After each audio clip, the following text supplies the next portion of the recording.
Good morning students, how are you all. Welcome back to my channel. मैं हूं तृप्ति पाराशर और आज मैं आपके लिए लेकर आई हूं वीडियो फॉर क्लास 10th जिसका टॉपिक है प्रोटोकॉल्स। प्रोटोकॉल्स के लिए बहुत सारे स्टूडेंट्स के मैसेजेस आ रहे थे कि मैम जल्दी से वीडियो अपडेट कीजिए, तो आज मैं आपके लिए वो वीडियो लेकर आ गई हूँ। पर वीडियो स्टार्ट करने से पहले एक इम्पॉर्टेंट बात मैं आप लोगों से डिस्कस करना चाहती हूँ कि मेरे बहुत सारे स्टूडेंट्स जो हैं वो कंफ्यूज हो रहे हैं कि मैम प्रोटोकॉल्स हमें कितनी पढ़नी है, कितने टाइप्स की पढ़नी है, क्योंकि उन लोगों के पास डिफरेंट बुक्स हैं और डिफरेंट बुक में वो डिफरेंट प्रोटोकॉल्स पढ़ रहे हैं। तो जो प्रोटोकॉल्स हैं वो किसी बुक में कम दे रखे हैं, किसी बुक में ज़्यादा दे रखे हैं। तो प्लीज़ आप लोग कंफ्यूज मत होइए। जितने भी प्रोटोकॉल्स मैं आपको इस वीडियो में पढ़ाऊंगी बस आपको उतने ही पढ़ने हैं, क्योंकि वो आपके सिलेबस के अकॉर्डिंग है, इससे ज़्यादा नहीं है और ना ही इससे कम है। अच्छा, जिन स्टूडेंट्स ने मेरा पिछला लेक्चर नहीं देखा है क्लास 10th का, उन स्टूडेंट्स के लिए लिंक मैं डिस्क्रिप्शन बॉक्स में दे दूंगी, तो वो वहां से उस लिंक को विजिट कर सकते हैं। तो चलिए अपना वीडियो स्टार्ट करते हैं। चलिए स्टार्ट करते हैं। आज का हमारा टॉपिक है प्रोटोकॉल्स। तो हम पढ़ लेते हैं प्रोटोकॉल्स क्या होते हैं।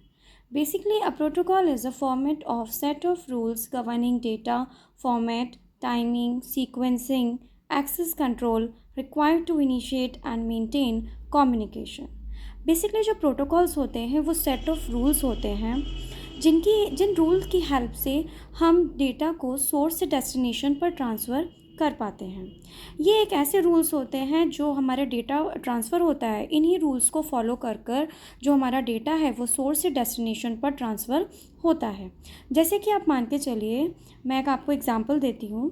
हम लोग आपस में कम्युनिकेशन करते हैं, हम लोग आपस में जैसे खड़े हैं और हम एक दूसरे से बात कर रहे हैं, तो ये भी क्या है, कम्युनिकेशन। तो इसके भी कुछ रूल्स होते हैं। अब इसके रूल्स जैसे क्या होंगे, आपकी प्रॉपर वॉइस होनी चाहिए, आपकी लैंग्वेज प्रॉपर होना चाहिए, आपके ग्रामेटिकल चीज़ें आपकी सही होनी चाहिए, जिससे कि जो जहाँ पर जिससे आप कम्युनिकेशन कर रहे हैं वो इजीली समझ पाए। तो ये भी कुछ रूल्स हैं। इसी तरीके से हमारे प्रोटोकॉल होते हैं। प्रोटोकॉल भी कुछ इस तरीके के रूल्स हैं जिनको हमें फॉलो करना पड़ता है जब भी कोई डेटा हम सोर्स से डेस्टिनेशन पर ट्रांसफ़र करते हैं। यहाँ पर नीचे इमेज में आप देख रहे होंगे, जैसे एक कंप्यूटर से दूसरे कंप्यूटर सिस्टम पर डेटा ट्रांसफ़र हो रहा है, तो वो किसके थ्रू हो रहा है, नेटवर्क प्रोटोकॉल्स के थ्रू। तो प्रोटोकॉल्स जो होते हैं वो कई सारे टाइप के अलग अलग प्रोटोकॉल्स होते हैं जिनकी फंक्शनिंग सबकी अलग अलग होती है। तो आपके जो कोर्स में जितने भी प्रोटोकॉल्स हैं वो सारे इस स्लाइड्स में कवर हैं। तो हम देख लेते हैं कि हमारा फर्स्ट प्रोटोकॉल कौन सा है। फर्स्ट प्रोटोकॉल है हमारा HTTP। HTTP stands for hypertext transfer protocol. अभी देखते हैं ये क्या होता है। It is the set of rules और protocols that governs the transfer of hypertext between 2 और मोर कंप्यूटर्स। HTTP प्रोटोकॉल हमारा जो प्रोटोकॉल है वो हाइपरटेक्स्ट को ट्रांसफ़र करता है वन सिस्टम से दूसरे सिस्टम में। देखिए, HTTP का जो बेसिक काम होता है वो ये होता है, जैसे इंटरनेट पर जितने भी वेब पेजेस होते हैं उन सबका जो ट्रांसमिशन है वो HTTP प्रोटोकॉल के थ्रू होता है। जैसे कि कोई भी क्लाइंट है, जैसे वो अपने वेब ब्राउज़र पर किसी भी वेबसाइट के लिए रिक्वेस्ट करता है, तो वेबसाइट में जितने भी वेब पेजेस होते हैं उन सबका जो ट्रांसमिशन है वो HTTP के थ्रू होता है। HTTP जो है वो भी TCP के थ्रू काम करती है, TCP के साथ काम करती है। ये प्रोटोकॉल मैं अभी आपको आगे बताऊंगी। इसमें क्या होता है मैं आपको अभी थोड़ा सा शॉर्ट में बता देती हूँ कि TCP जो है वो कनेक्शन क्रिएट करती है। ठीक है, अभी हम डिटेल में आगे पढ़ेंगे। TCP जो है वो कनेक्शन क्रिएट करती है, HTTP जो है वो वेब पेजेस को ट्रांसफ़र करता है।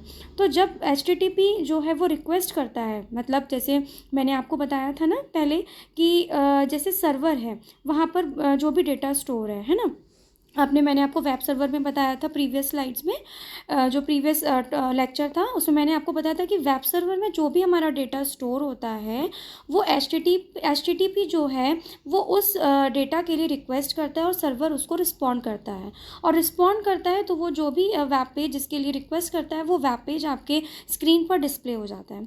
तो इसी तरीके से यहाँ पर मैं आपको बता रही हूँ कि HTTP बेसिकली क्या करता है, वो वेब पेजेस का ट्रांसमिशन करता है। तो HTTP जो है वो रिक्वेस्ट करता है सर्वर पर और फिर जो सर्वर है वो रिस्पॉन्ड करता है। तो ये HTTP जो है जब रिक्वेस्ट करता है तो ये TCP को बोलता है कनेक्शन क्रिएट करने के लिए, और TCP जो है वो कनेक्शन क्रिएट करता है सोर्स से डेस्टिनेशन पर, ठीक है। और जब कनेक्शन क्रिएट हो जाता है तब वेब पेज जो है वो सोर्स से डेस्टिनेशन पर ट्रांसफ़र हो जाते हैं। जैसे वेब पेज मान लीजिए जैसे सर्वर पर है तो सर्वर क्या हो गया उस टाइम, सोर्स हो गया, और डेस्टिनेशन क्या हो गया, क्लाइंट का कंप्यूटर। और जब रिक्वेस्ट भेजते हैं तो आपका सोर्स हो गया क्लाइंट, और जहाँ पर रिक्वेस्ट जा रही है मतलब सर्वर, वो हो गया आपका डेस्टिनेशन। तो सिंपल है कि HTTP क्या करता है, वो वेब पेजेस को ट्रांसफ़र करता है एक क्लाइंट से सर्वर पर और सर्वर से क्लाइंट पर, ठीक है। HTTP is based on the client server principle. HTTP allows computer A client to establish a connection to computer B।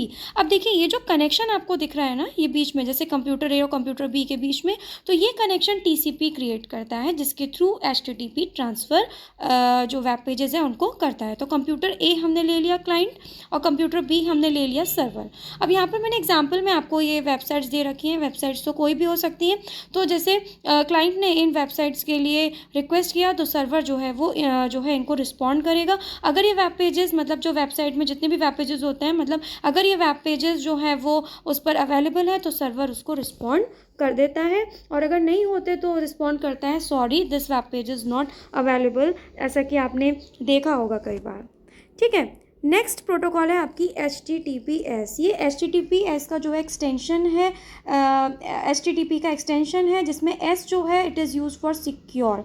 अब यहाँ पर ये किस तरीके से यूज़ होता है, देखिए जो भी HTTP का काम है जैसे कि ट्रांसमिशन करना वेब पेजेस का, ठीक है, तो HTTPS क्या करेगा, उसको सिक्योर करेगा। अब सिक्योर कैसे करेगा, जो भी ट्रांसमिशन हो रहा है इंटरनेट पे ये उसको एनक्रिप्ट करता है।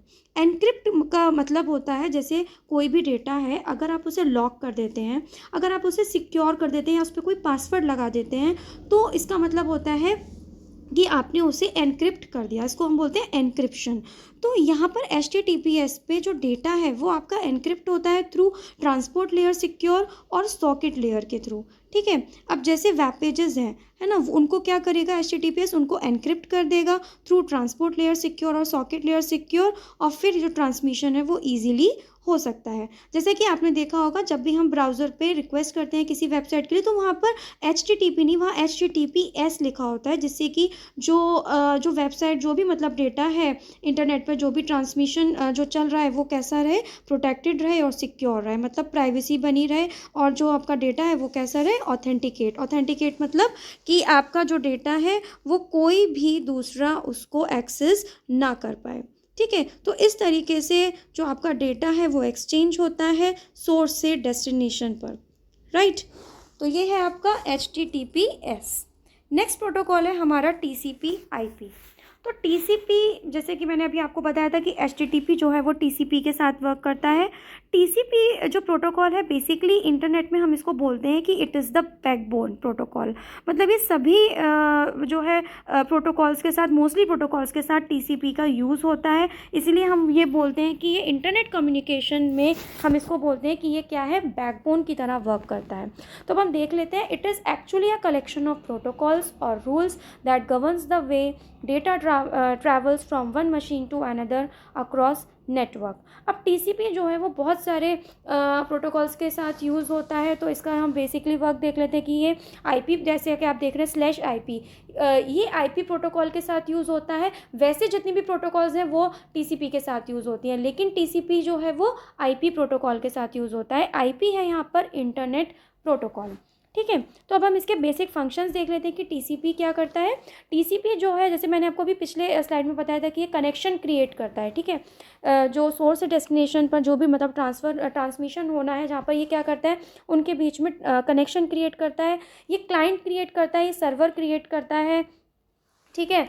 ये जो है इसका मतलब क्लाइंट क्रिएट करना, सर्वर क्रिएट करने का मतलब ये हो गया कि इन दोनों के बीच में क्या करता है, कनेक्शन क्रिएट करता है। और इसका सबसे इम्पॉर्टेंट फंक्शन इसका ये है कि जब भी हमारा जो डेटा है वो नेटवर्क पर ट्रांसमिट होता है, ट्रांसफ़र होता है, तो ये उस डेटा को छोटे छोटे पैकेट्स में ब्रेक कर देता है। अब छोटे छोटे पैकेट्स में जब हम डेटा को ब्रेक कर देंगे तो वो नेटवर्क में ईजीली और एफिशिएंटली हैंडल हो पाएगा। जैसा कि आप इसको एज एज़ यूजुअल आप इसका एग्जांपल ले सकते हैं, जैसे कि आपकी लाइफ में कोई बड़ी सी प्रॉब्लम आती है तो आप उसको हैंडल करने में आपको उसको थोड़ी सी प्रॉब्लम होती है, और छोटी छोटी प्रॉब्लम्स होती हैं तो हम उनको ईजिली हैंडल कर लेते हैं। तो इसी तरीके से आप यहाँ पर ये समझिए कि जब हमारे पास कोई जो मैसेज है, कोई डेटा अगर बहुत बड़ा डेटा है तो वो नेटवर्क में ट्रैवल जब करेगा तो उसमें थोड़ा सा परेशानी होगी, लेकिन जब आप उसको छोटे छोटे पैकेट्स में ट्रैवल कराएंगे तो वो ईजिली हैंडल हो जाएगा।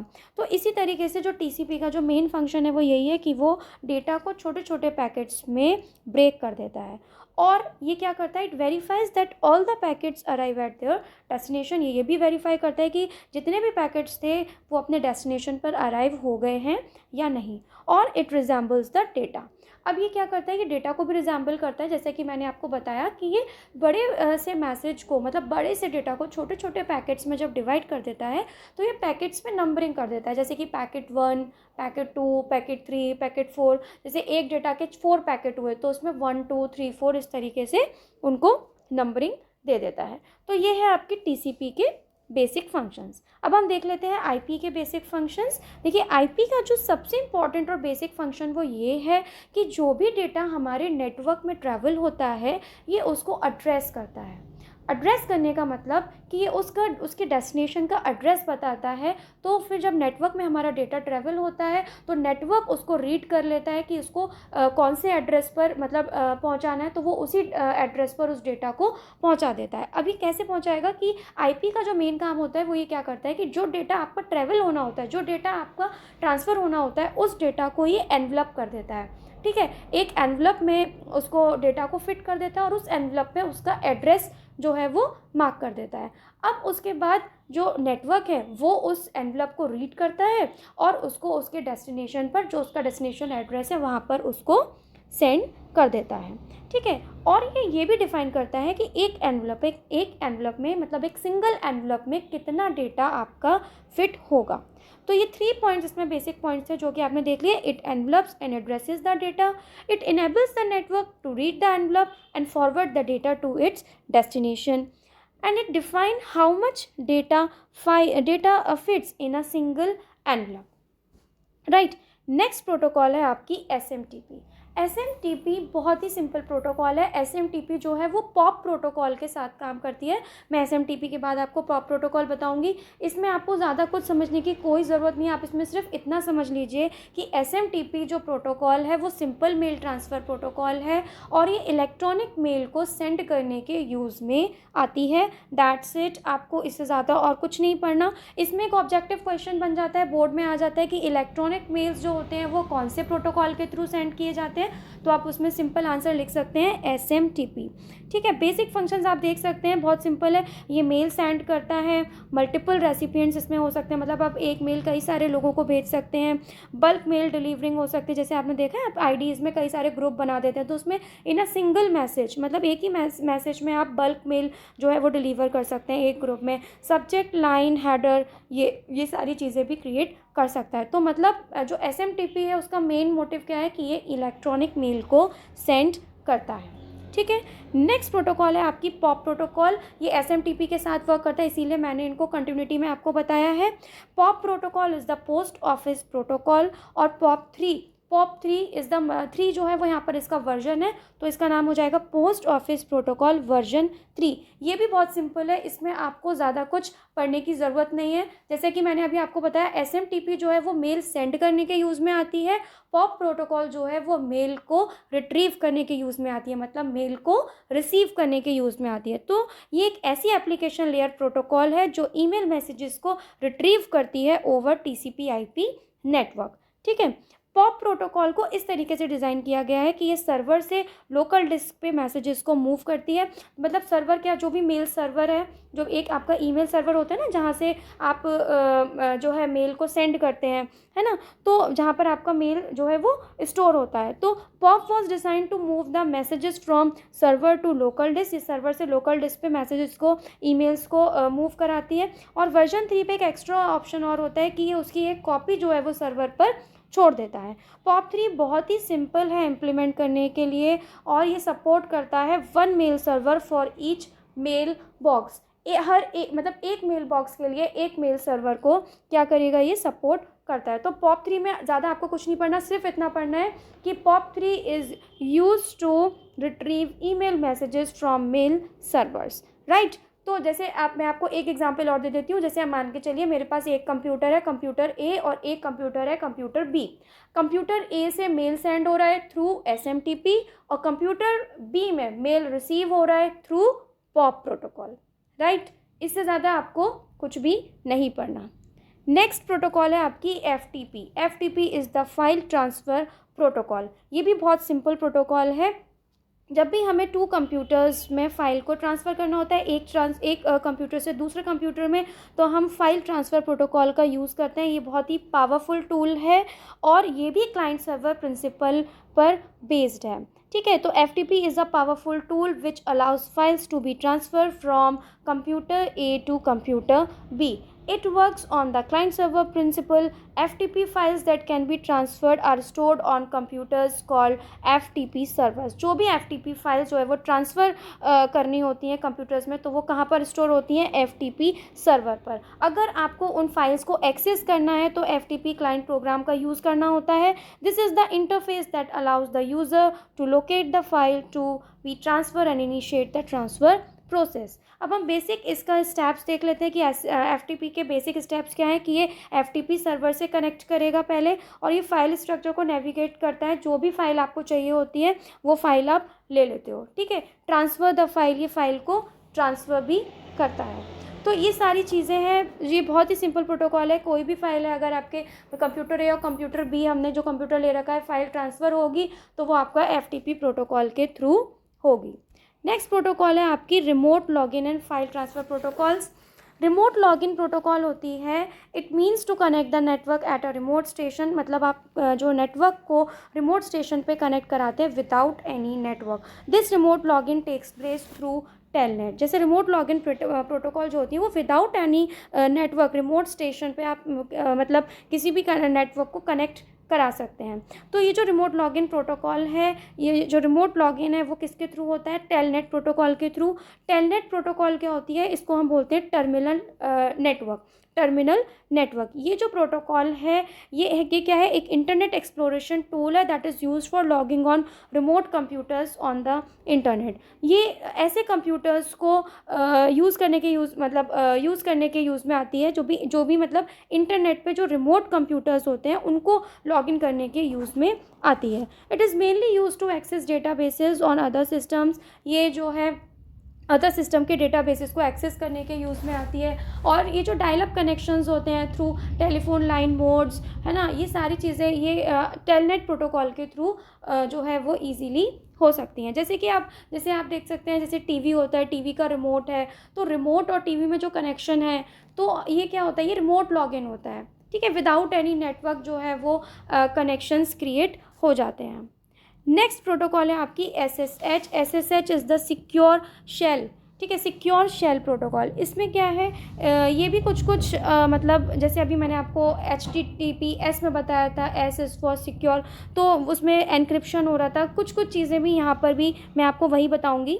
It is a protocol for secure remote login from one computer to another. It allows using several alternative options for strong authentication and it protects communications security and integrity with strong encryption। तो इसमें remote login जो है computer मतलब protocol है ये, ठीक है। इसमें क्या होगा? जो भी डेटा जो रिमोटली जो ट्रांसफ़र हो रहा है, remote login from one computer to another, तो इसमें क्या होगा? इट अलाउज, इसमें सेवरल ऑल्टरनेटिव्स यूज़ होते हैं। इसमें जो डेटा ट्रांसफ़र होगा वो विद स्ट्रॉन्ग एनक्रिप्शन के थ्रू होगा। इसमें क्या होगा कि जैसे जो डेटा ट्रांसफ़र हो रहा है एक कंप्यूटर से, उसको SSH प्रोटोकॉल के थ्रू एनक्रिप्ट कर दिया जाएगा, और फिर जब वो वही डेटा जब वो डेस्टिनेशन पर पहुंचेगा, मतलब दूसरे कंप्यूटर पर पहुंचेगा, तो यही प्रोटोकॉल ऑटोमेटिकली उस डेटा को क्या कर देगी? डिक्रिप्ट कर देगी। जैसे कि मैंने आपको बताया था एनक्रिप्शन डिक्रिप्शन। एनक्रिप्शन का मतलब होता है जैसे आप डेटा को लॉक कर देते हैं, उसको पासवर्ड प्रोटेक्टेड कर देते हैं, ठीक है, उसमें मतलब आप लॉक लगा देते हैं, तो वो उसको बोलते हैं हम एनक्रिप्शन।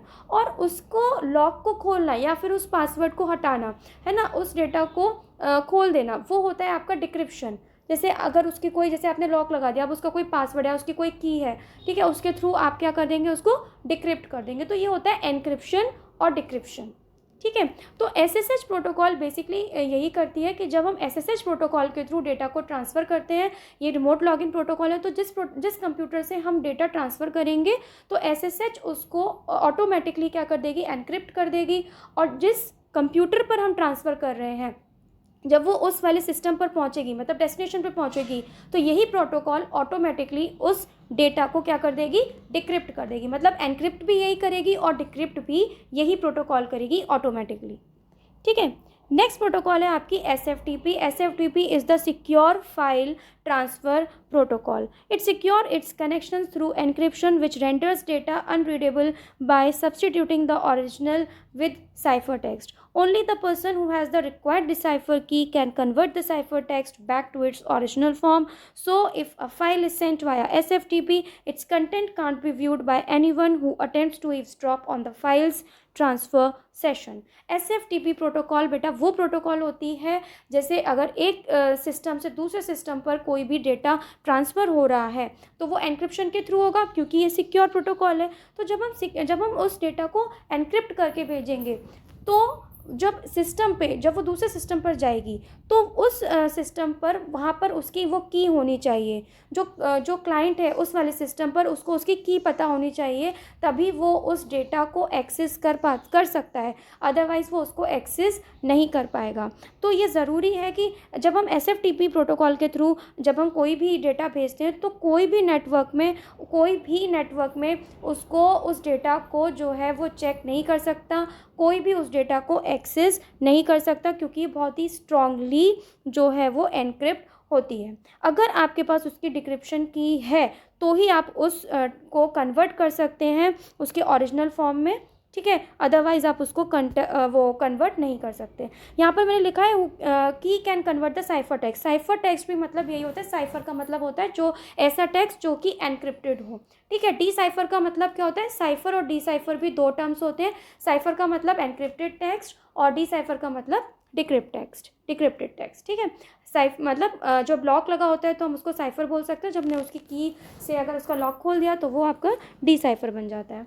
तो if a file is sent via SFTP, it's content can't be viewed by anyone. तो इसका कंटेंट कोई भी नहीं देख सकता who attempts to eavesdrop on the file transfer session. Eavesdrop का मतलब यहाँ पर यही है कि अगर कोई देखना भी चाहे उसको, या अगर उसको कोई इन्फॉर्मेशन को कोई हैक करना चाहे, कोई देखना चाहे, तो भी वो उसको नहीं देख सकता। नेक्स्ट है आपका SCP, जो कि हमारी लास्ट प्रोटोकॉल है। SCP है हमारी सिक्योर कॉपी प्रोटोकॉल। ये प्रोटोकॉल जो है वो जो फाइल को कॉपी करने के यूज़ में आती है। This protocol is use to copy file across SSH connection.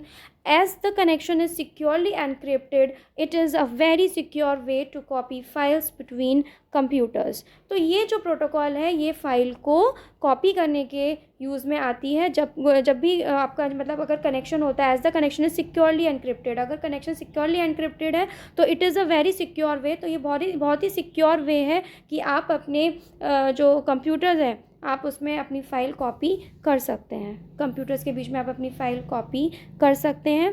तो ये हैं आपकी प्रोटोकॉल्स जो आज आपने पढ़ी। ये सारी प्रोटोकॉल्स, इसके अलावा कोई भी प्रोटोकॉल नहीं है जो आपके क्लास 10th में हो, यही सारी प्रोटोकॉल्स हैं। तो आप इनको अच्छे से पढ़ लीजिएगा, अच्छे से पॉज कर वीडियो को सारी चीज़ें आप देख लीजिएगा। तो स्टूडेंट्स, ये था आज का हमारा वीडियो प्रोटोकॉल्स पर, जो कि बहुत रिक्वेस्टेड वीडियो था। अब आपने सारी प्रोटोकॉल्स पढ़ ली है। आई होप आपको सारी समझ में आ गई होंगी। इतनी ही प्रोटोकॉल्स आपको पढ़नी है, उससे ज़्यादा या कम आपको नहीं पढ़नी है। तो अगर ये वीडियो आपको हेल्पफुल लगा हो तो इसे शेयर कीजिएगा। जो भी मेरा चैनल फर्स्ट टाइम देख रहे हैं उसे सब्सक्राइब कर लीजिएगा। जल्दी हम मिलते हैं अपने नेक्स्ट वीडियो के साथ। तब तक के लिए stay tuned, bye and take care.